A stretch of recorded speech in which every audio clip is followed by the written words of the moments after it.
चरणों में कोटि कोटि प्रणाम।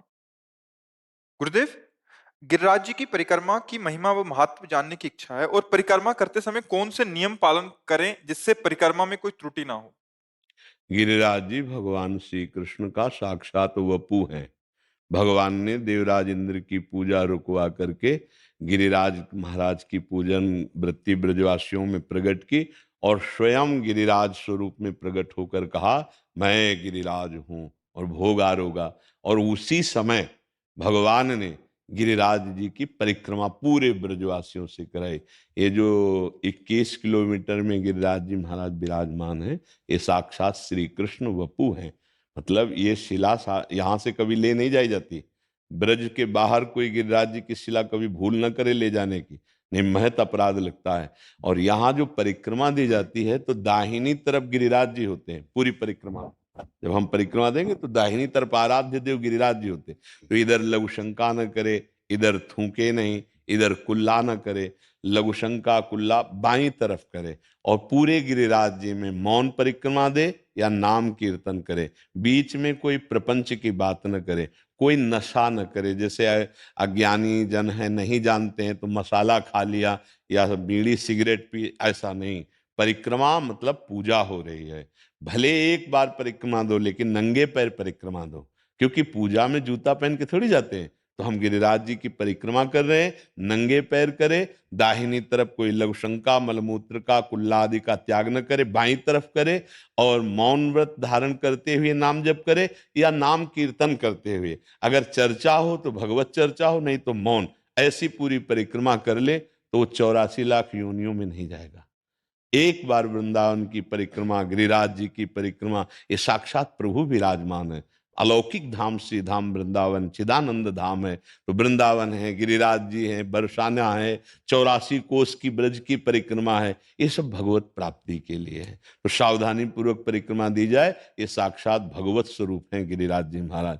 जो भी कामना अगर की जाती है और गिरिराज जी की प्रदक्षिणा दी जाए भाव से, तो लाखों की कामनाएं पूर्ण कर दी गिरिराज जी ने, और लाखों की करते रहेंगे। पर भाव पूर्वक होना चाहिए, अपराध बीच में ना बने। तो संपूर्ण कामनाओं को पूर्ण करने में समर्थ कल्पतरु कामधेनु सुरतर स्वरूप श्री गिरिराज जी महाराज। जैसे कल्पतरु के नीचे चला जाए जो चाहे वो प्राप्त हो जाता है, जैसे कामधेनु से जो चाहे वो प्राप्त हो जाता है, ऐसे गिरिराज महाराज से प्राप्त हो जाता है। हमारे ब्रज के मुकुटमणि हैं गिरिराज महाराज। महाराज जी, एक दो और संशय थे इसमें। जी जैसे रास्ते में कहीं गुरुजनों के या संत महापुरुषों के आश्रम या उनकी कुटिया है, उनके दर्शन करते हो या उधर एक दो घंटा बैठ के जा सकते हैं, इसको भी हाँ, पर परिक्रमा कहते अगर हैं। दाहिनी तरफ कोई कुटिया या आश्रम है तो हम वहां लघुशंका नहीं करेंगे, हम सोच रहे बैठ हैं सकते कि हैं महाराज जी उधर हाँ हाँ जाके, बैठ सकते। कीर्तन आदि एक जगह पे बैठ के। हाँ हाँ, वो तो कर सकते महाराज हैं जी, अगर क्योंकि कुछ बीच में रास्ते में जैसे परिक्रमा लंबी है, कुछ हाँ पा सकते हैं महाराज जी। हाँ, एक इधर बाईं तरफ बैठकर, बाईं तरफ बैठकर गिरिराज जी की इस साइड में बैठकर खाएं पिए कुल्ला करें लघुशंका करें, क्योंकि 21 किलोमीटर की यात्रा होती है ना, तो हाँ ऐसा कर सकते महाराज हैं। जी, क्या पादुका आदि में भी परिक्रमा हो सकती है? नहीं, पादुका में पहन करके नहीं हो सकती, बिल्कुल नहीं। पादुका पहन करके कहीं पूजा होती है क्या? पूजा गृह में हम पादुका पहन के थोड़ी जाएंगे। तो ऐसे इस समय जब परिक्रमा दी जाती है तो हम प्रदक्षिणा, ये भक्ति का अंग है, उस समय हम पादुका नहीं पहन। तभी हमने बीच में कहा भी, एक ध्यान से सुना होगा, कि चाहे एक परिक्रमा दे पर नंगे पैर दे। जो मतलब शास्त्रीय नियम है कि पादुका पहन करके कहीं परिक्रमा नहीं होती।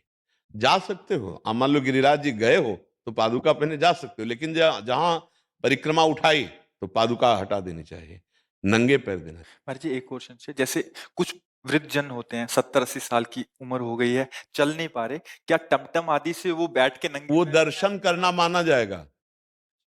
पूरे गिरिराज जी का दर्शन हो रहा है टमटम में, रिक्शा में बैठकर।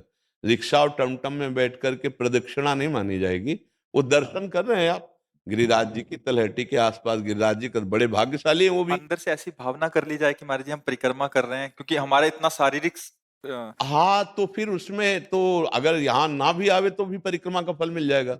ये तो गिरिराज जी आने की बात है। मान लो 1000 कोस दूर है और वो गिरिराज जी का दर्शन कर चुका है एक बार, और प्रदक्षिणा एक बार कर चुका है और वृद्ध है, तो 10 मिनट बैठकर एकांत भाव में आया, एकाग्रता पूर्वक, और प्रणाम करके प्रदक्षिणा शुरू कर दी मानसिक, तो उसको वही फल मिलेगा। ये भी बात है, पर इतनी एकाग्रता सिद्ध पुरुषों में होती है।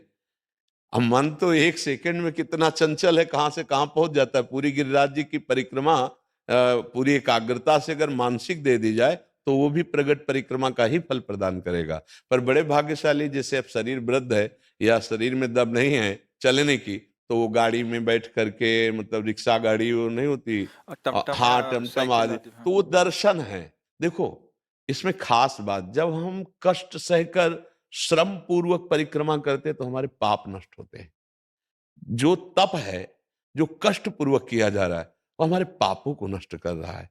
और पाप जब नष्ट होते हैं, हृदय निर्मल होता है, तो फिर हमें सुख की प्राप्ति होती है। हमें जो दुख मिलता है वो हमारे पाप कर्म है। इसीलिए कष्ट पूर्वक ये साधना की गई है। नंगे पैर ब्रज 84 कोस की परिक्रमा, नंगे पैर गिरिराज जी की परिक्रमा। अब जैसे 84 कोस की परिक्रमा अपने लोगों ने लगाई तो कोई पादुका थोड़ी पहनी है, सावधानी रखी गई। तो ये कष्ट पूर्वक तप है, जिससे भगवान प्रसन्न होते हैं, हमारे पाप नष्ट होते हैं। अब फिर सामर्थ्य नहीं है, तो वैसे तो आजकल प्राय सामर्थ्यहीनता ही प्रकट हो रही। जूता मोजा कार और इसमें जो है ना, तो वो कोशिश करेंगे पैदल चलने की थोड़ी, वो तो कार से ही देख रहे को। अगर ये हो कि कार से घूमने से फल मिल जाएगा, तो जो कुछ परिक्रमा लग भी रही वो भी बंद कर देंगे।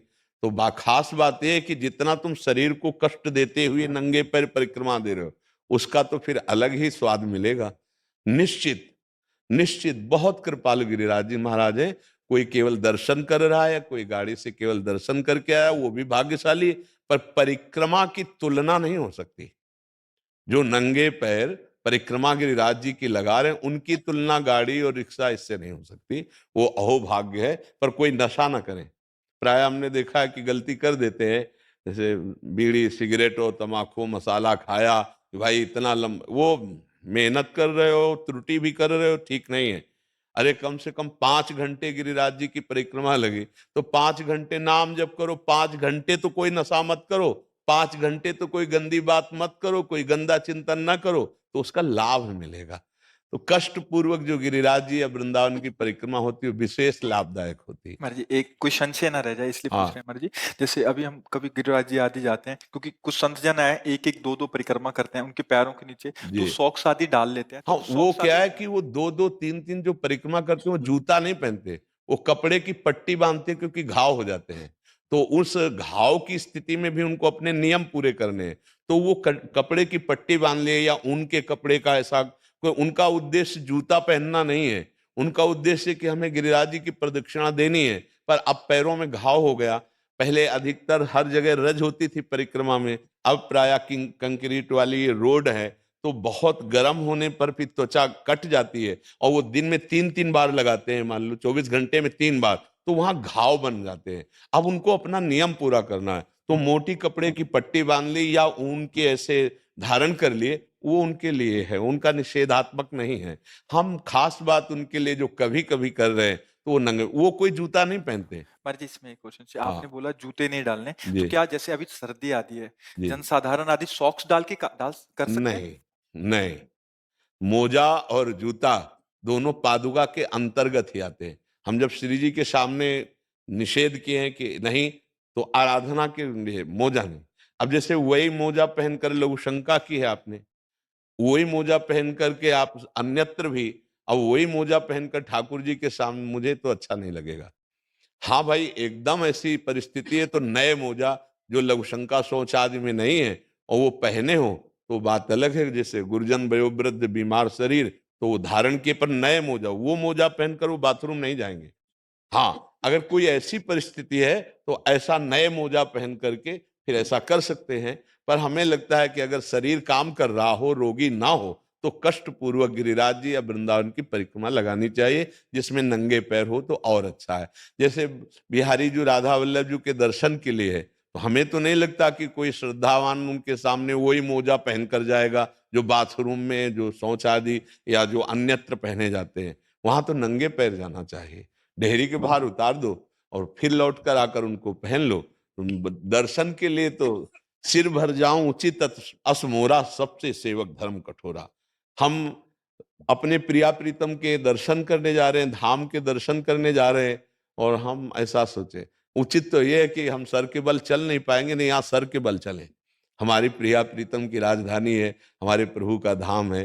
जैसे हम अपने गुरुद्वारे में अपने गुरुजनों के यहाँ अत्यंत दैन्य होके जाते हैं, तो गुरु के परम गुरु भगवान विराजमान है, तो हम बड़े भाव से जाएं। पर बकाया जिनका शरीर ऐसा नहीं है, वो नवीन मोजे धारण कर लें, नवीन मोजे धारण कर ले जो बाथरूम और शौचालय में प्रयोग नहीं किए महाराज गए। जी जैसे आपने बोला ईस्ट के पास, तो महाराज जी ईस्ट और गुरु में भेद नहीं है, तो जैसे गुरुजनों के पास आते हैं तो उनमें भी ये नियम लागू हाँ, होगा? जैसे अपने यहाँ की नियम है कि छोटा बच्चा है, अब उसको नहीं ज्ञान है ना, उसके मोजे होने चाहिए। दूसरा बीमार और वृद्ध है, उसके नहीं उतराने हैं, क्योंकि उसका शरीर बहुत कमजोर है और इतनी देर में वो ठंड में युक्त हो जाएगा तो पीड़ा पहुंच जाएगी। लेकिन जवान है तो कदाप पहन करके नहीं आना, आप नंगे पैर आइए और आप कष्ट सहिए। ये प्रणाली पवित्र होने के लिए। अब जैसे वृद्ध मूर्ति है, अब उसको आप कह दो कि मोजा उतार दो तो ठंडी लग सकती है, नीचे से उनको जुकाम हो सकता है, लेकिन जवान आदमी सह सकता है। जवान आदमी को तप करने का अवसर है, तो इसलिए हमने दो को छूट दी है, एक छोटा बच्चा और एक वयोवृद्ध रोगी शरीर, अन्य